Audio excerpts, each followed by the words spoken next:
বন্ধুরি আমার হৃদয়ের জানালা খোলে তোমরা সবাই শোনো, আজকে রাত হলো জুমার রাত, জুমার দিন শুরু হয়ে গেছে। আমার নবী, আপনার নবী, দু জাহানের বাদশা নবী সরকারে মদিনা তিনি জানিয়ে দিয়েছেন, কেউ যদি মদিনাওয়ালার সাথে প্রেমের ডুরি লাগাইয়া প্রত্যেকটা জুমার দিনে যদি মাত্র 80 বার দুরূদ পড়তে পারে, তার 80 বছরের সগীরা গুনাহ আমার আল্লাহ খুশি হয়ে মাফ করে দেয়। সেই নবীর শানে আমি দরুদ পড়েছি, আপনারা অনেকেই বন্ধু প্রেমময় আলাপ করেছেন। এটা অত্যন্ত বড় অপরাধ হয়েছে, অন্যায় হয়েছে। কারণ আল্লাহর হাবিবের শান মান যেখানে চলে রে, একজন মুমিন কখনোই অন্যমনস্ক হতে পারে না। কারণ তুমি আল্লাহর প্রতি বিশ্বাস করবে, আল্লাহর প্রতি ঈমান আনবে। তুমি ডাইরেক্ট সরাসরি আল্লাহর প্রতি ঈমান আনলে তুমি ঈমানদার নয়। তুমি ঈমানদার হতে হলে রিসালাতকে বিশ্বাস করে সেই বিশ্বাসের মধ্য দিয়ে যদি আল্লাহকে বিশ্বাস করো, তাহলেই তুমি হবে মুমিন। রিসালাতকে সাইড করে নয়, রিসালাতকে আউট করে নয়। বন্ধুরে আমার, আমি আপনাদেরকে বলে দিতে চাই, হযরত আনাস রাদিয়াল্লাহু তাআলা আনহু থেকে হাদিসখানা বর্ণিত। হাদিসখানা এসেছে দাইলামি শরীফের মধ্যে। হাদিসখানা বন্ধু এত চমৎকার। আমার নবী, আপনার নবী, দু জাহানের বাদশা নবী, তিনি বলে দিয়েছেন, কেউ যদি প্রাণের নবীকে ভালোবেসে প্রতিদিন 1000 বার যদি কেউ দরুদ পড়তে পারে রে, সে জান্নাত না দেখা পর্যন্ত তার মরণ হবে না। হাদিস শরীফের মূল কথা কি বুঝতে পেরেছেন? আরো জোরে বলেন। এই জন্য বলি, মন যদি দিতে হয় নবীকে দিও, আহা প্রাণ যদি দিতে হয় নবীকে দিও। তোমার কষ্ট যত না যিনি সইতে পারে না, তোমার কষ্ট যত না যিনি সইতে পারে না, সেই নবীকে ভালোবেসে, সেই নবীকে ভালোবেসে দুরূদ পড়িও। মন যদি দিতে হয়, আহা প্রাণ যদি দিতে হয় নবীকে দিও।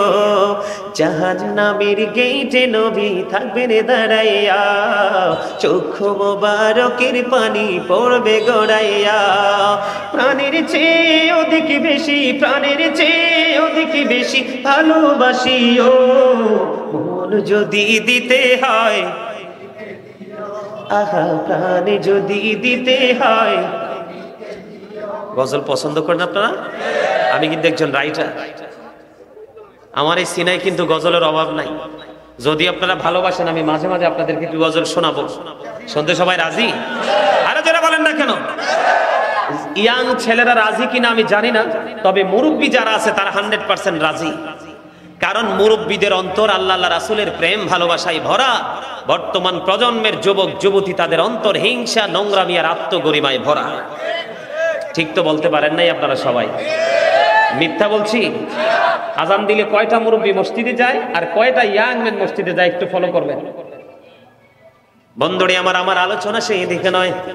ছোট্ট করে আপনাদেরকে আবার মনে করিয়ে দিলাম, নবীর প্রেম, নবীর শান কত মহান।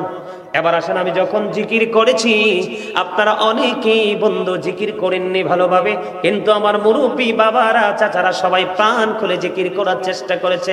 রে যুবকের দল, আল্লাহ রাব্বুল আলামিন তোমাকে দেদারসে কথা বলার জন্য, তোমাকে দোকানে বসে, সহমনিতে বসে, শপিং মলে বসে, বন্ধুদের সাথে বসে অপ্রাসঙ্গিক অগ্রহণযোগ্য আড্ডা দেওয়ার জন্য তোমার এই জবান দেয়নি। প্রাণ খুলে কুরমা ফলাও খাওয়ার জন্য তোমার এই জবান দেয়নি। আমার আল্লাহ অত্যন্ত চমৎকার ভাবে তিনি বলে দিয়েছেন, ফাযকুরুনি আযকুরুকুম। আল্লাহ বলেছেন, remember me then I will remember you. Allah বলেছেন, তোমরা আমাকে স্মরণ করো, আমি তোমাদেরকে স্মরণ করব। তাহলে আপনাকে আমাকে জবান দিয়েছে আল্লাহ রাব্বুল আলামিন, আগে আল্লাহ রাব্বুল আলামিনের জিকির করার জন্য। আরো জোরে বলেন না ঠিক না ঠিক? বন্ধুরে আমার বলে, হুজুর জিকির কেমন করে করব গো? জিকির করতে কি কি কন্ডিশন আছে গো হুজুর? কোন কন্ডিশন নেই, কোন শর্ত নাই রে বন্ধু। আল্লাহ রাব্বুল আলামিন জানিয়ে দিয়েছেন, ফাযকুরুল্লাহ কিয়ামান, তোমরা দাঁড়িয়ে জিকির করো, কুউদান বসে জিকির করো, ওয়া আলা জুনুবিকুম, তোমরা শুয়ে শুয়ে আল্লাহর জিকির করো। দাঁড়িয়ে জিকির করো, বসে জিকির করো, শুয়ে শুয়ে আল্লাহর জিকির করো, কিন্তু জিকির থেকে দূরে থাকা যাবে না। জোরে বলেন না সুবহানাল্লাহ, আরো জোরে বলেন না সুবহানাল্লাহ।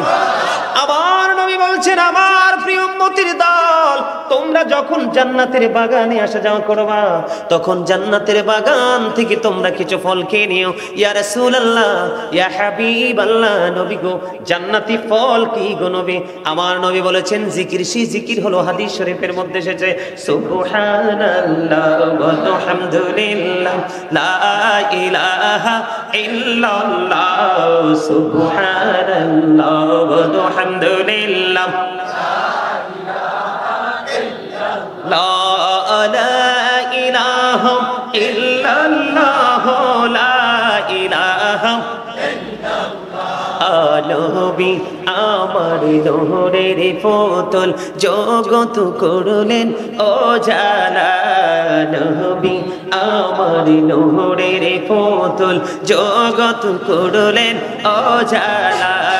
রোজ হাসরে করবেন তিনি উম্মতের ফয়সালা।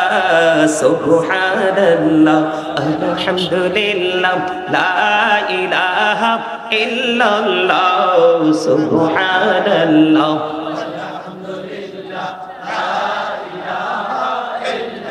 লা ইলাহা লা ইলাহা আরশে কুরসি লৌহ কলম সৃষ্টি যাহার ওসিলা। আরশে কুরসি লৌহ কলম সৃষ্টি যাহার ওসিলা। আনি যে আল্লাহ খুশি হইয়া নাম রাখলেন হাবিবুল্লাহ। সুবহানাল্লাহ মহব্বতে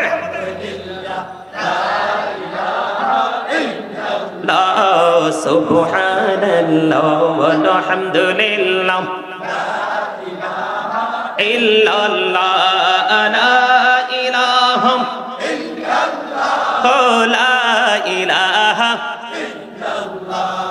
নামের সাথে নাম মিশাইয়া যারে আল্লাহ পাঠাইলা। নামের সাথে নাম মিশাইয়া যারে আল্লাহ পাঠাইলা। নিজে আল্লাহ দুস্ত বলে তাহার প্রেমে মজিলা। সুবহানাল্লাহ আলহামদুলিল্লাহ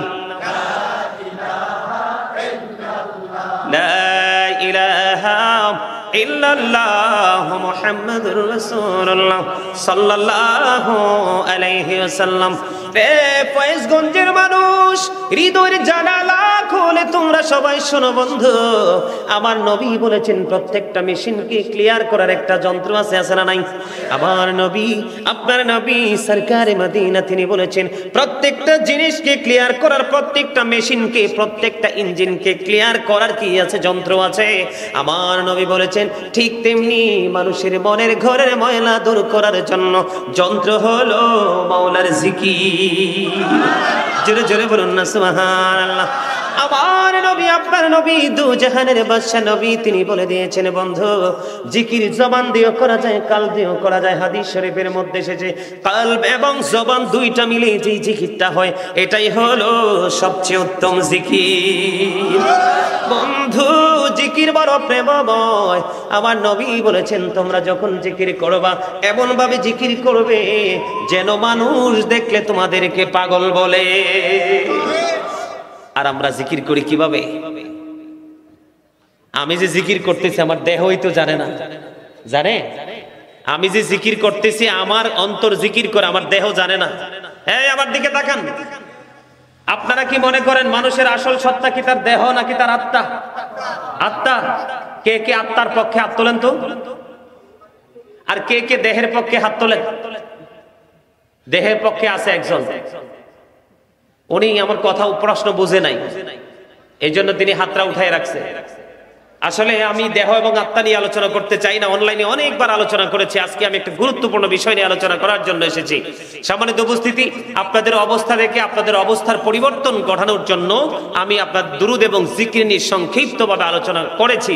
আপনারা যদি লম্বা আলোচনা শুনতে চান, দুরুদ দিয়ে জিকিরের রেফারেন্স সহ আপনার মিডিয়াতে আছে, অনেক মিডিয়াতে আছে। আমি আজকে আলোচনা করব এমন একটা বিষয় নিয়ে, সেই বিষয়টা হলো বর্তমান কিন্তু নিত্য দিনের যে চাহিদা পূরণ করে জনগণ, নিত্য যে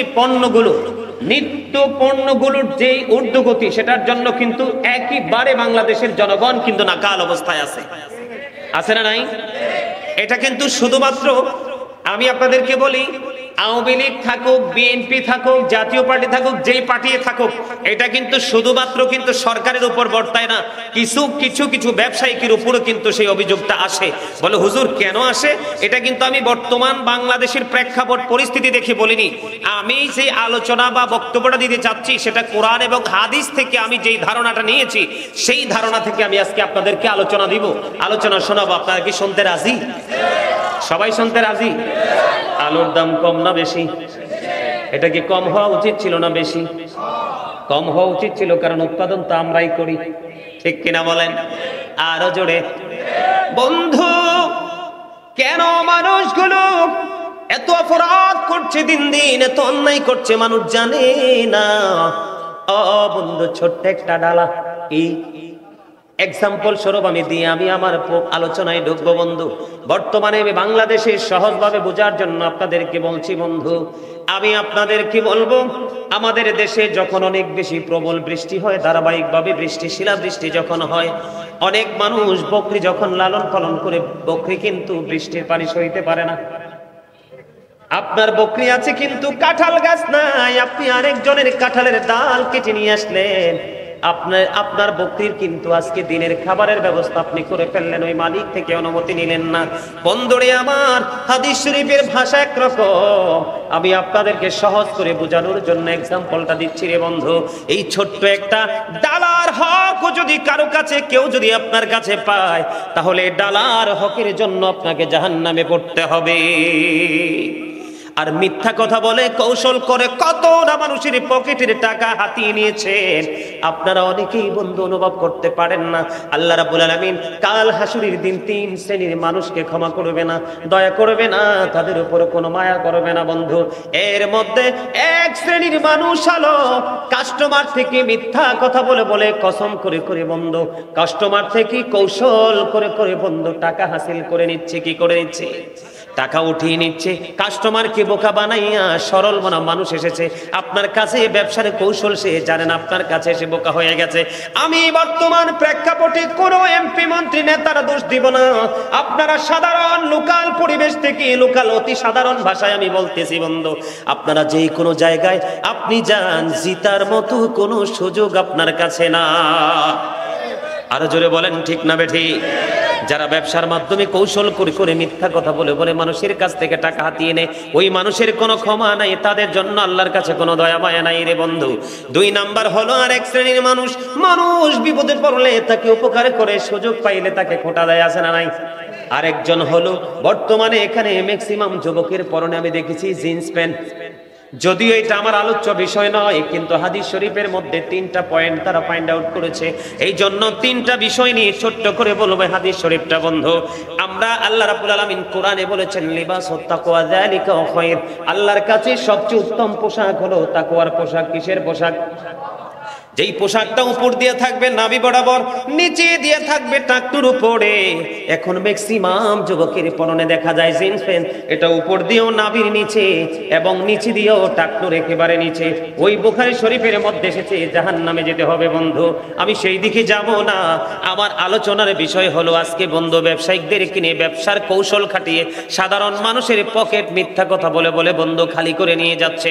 বন্ধুরি আমার, আপনাদেরকে আমি বলে দিতে চাই, সূরা আর-রহমান খুলে দেখেন, আল্লাহ রাব্বুল আলামিন বলেছেন, ও আকিমুল ওয়াজনা বিল কিসতি ওয়া লা তুহসিনুল মিজান।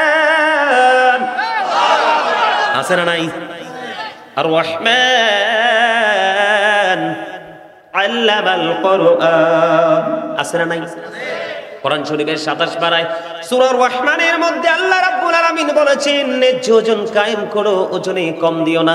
এর মধ্যে অন্যতম বর্তমান প্রেক্ষাপটে দেখা যায় ব্যবসায়িক গুলো, ঠিক কিনা বলেন? বন্ধুরে আমার, আমি যদি আপনাদেরকে বলে দিতে চাই, কিছুদিন আগে আমি বন্ধু একটু মিষ্টি কিনতে গেলাম পরিচিত লোকের কাছে, ওকে বললাম ভালো মিষ্টি দিয়েছো কিনা? সে বলতেছে হুজুর অনেক ভালো, নিয়ে যান।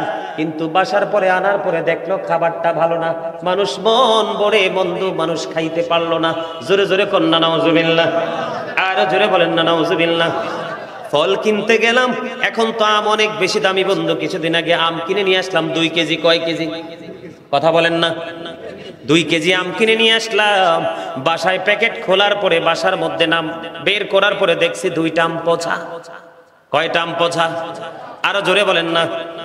আল্লাহর হাবিব জানিয়ে দিয়েছে, হাদিস শরীফের মধ্যে এসেছে, তোমাদের পূর্বের জাতিগুলো ধ্বংস হয়ে গেছে একটা মাত্র কারণ, তারা ওজনে কম দেওয়ার কারণে। করলেন আপনি একজন বড় ব্যবসায়ী, আপনি বাজারে কাস্টমার থেকে ইচ্ছে মতো কষাইয়ের মতো তার চামড়া খালাইলেন, তার মানে কি জানেন? তার পকেটটা ইচ্ছে মতো আপনি খালি করলেন। এদিক দিয়ে আসার সময় আপনি বড় মাছ নিয়ে এসেছেন, কি নিয়ে এসেছেন? আপনার পাশে একজন গরিব মানুষ। আল্লাহর হাবিব বলেছেন, তোমরা যখন তরকারি রান্না করো ঝোল একটু বাড়িয়ে দিও, যেন তোমার পাশের ঘরে একটু তুমি দিতে পারো। আপনি বাজারেও জুলুম করলেন, ঘরে এসে রান্না করলেন, সুস্বাদু খাবার খাচ্ছেন, সবাইকে দেখিয়ে দেখিয়ে গরিব মানুষকে দিচ্ছেন না। আপনি কি ইসলামের সুশীতল ছায়াতলে আসেননি? বলেন, আরো জোরে বলেন। বন্ধু তোমাদেরকে আমি একটুখানি বলে দিতে চাই রে, এখানে আমার পাশে আমার ছোট্ট একটা ভাই আছে, হাফেজ। তোমার নামটা কি? আবু সাইদ। আবু সাইদ আজাদ। তার সাথে আমার নাঙ্গলকোট মনে হয়, পদুয়াতে কয়েক জায়গায় আরো পাইছে, স্টেজে আজকেও দেখা তারে ভালো লাগলো।